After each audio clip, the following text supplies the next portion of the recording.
মাদ্রাসার একজন ছাত্রীকে বিভিন্ন প্রলোভন দেখিয়ে প্রেমের ফাঁদে ফেলে তাকে ধর্ষণ করা হয় এবং পরবর্তীতে পতিতালয়ে তাকে বিক্রি করে দেওয়া হয়।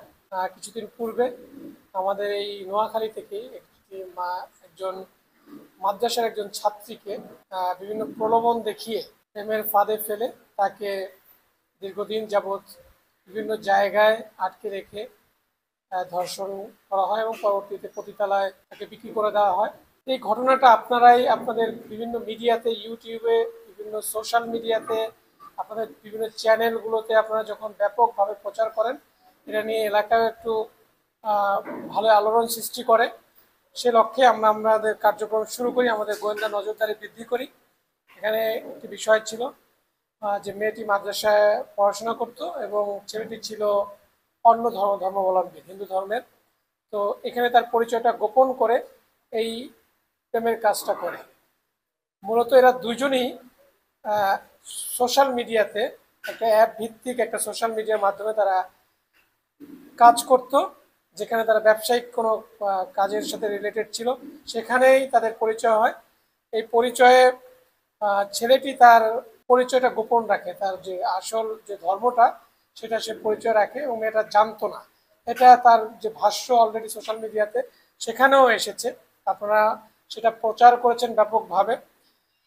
তো এটা যখন আমাদের নজরে আসে, আমরা এটা নিয়ে কার্যক্রম শুরু করি। কার্যক্রমের শুরুর প্রেক্ষাপটে একটা পর্যায়ে আমরা জানতে পারি যে এই ছেলেটা সাতক্ষীরায় আশাশুনি থানার একজন বাসিন্দা এবং তার বয়স অ্যারাউন্ড 20-20-এর মতো করে। এবং এই মেয়েটিকে তারা প্রায় 20 দিনের মতো একটি হোটেলে রেখে তারা টানা সপ্তমবারের মতো বেস্ট টিস্যু পেপার ব্র্যান্ড হিসেবে স্বীকৃতি পেয়েছে বসুন্ধরা টিস্যু। নির্যাতন করে এবং একটা পর্যায়ে, যে ছেলেটার নাম শুভজিৎ, এই শুভজিৎ যখন আপনাদের এই বিভিন্ন মিডিয়ায় প্রচার হওয়ার পরে সে যখন বুঝতে পারে যে তার সাস্টেন করা ডিফিকাল্ট হয়ে যাবে, পরবর্তীতে সে সাব্বির নামে একজন তার বন্ধুর কাছে তাকে দিয়ে দেয়। দেওয়ার পরে এই সাব্বির তাকে একটি খারাপ জায়গায়, পতিতালয়ের মতো একটা জায়গায় তাকে সর্দারনির কাছে তাকে হ্যান্ড ওভার করে। এই পর্যন্ত আমাদের তথ্য আছে, তথ্য পেয়েছি। সেখান থেকে অন্য একটি সংস্থায় মেয়েটিকে উদ্ধার করে নিয়ে এসে তাকে হাসপাতালে ভর্তি করা হয় এবং পরবর্তীতে আমরা এই যে শুভজিৎ, তাকে খোঁজার জন্য আমাদের কার্যক্রম শুরু করি।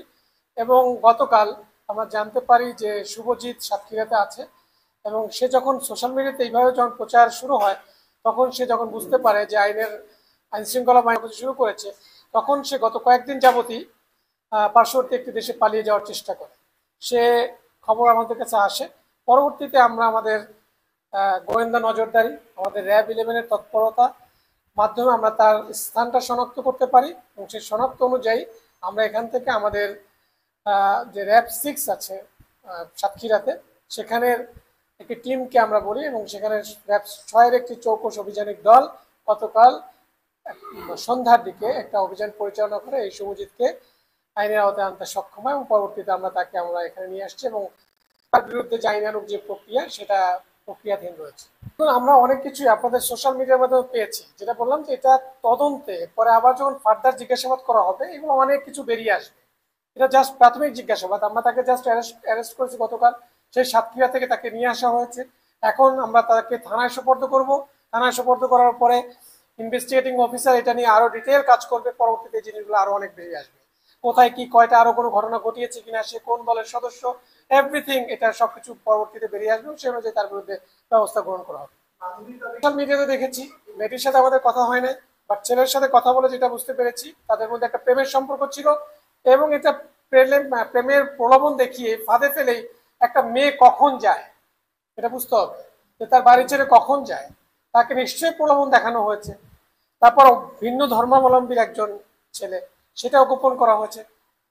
এখানে যে এমনিতেই চলে গেছে এরকম না। আমরা তো 2জন আছে, আমরা আরেকজন যে আছে তার বিরুদ্ধে তাকেও আমরা খোঁজাখুঁজি শুরু করছি, সে আমাদের নজরদারিতে।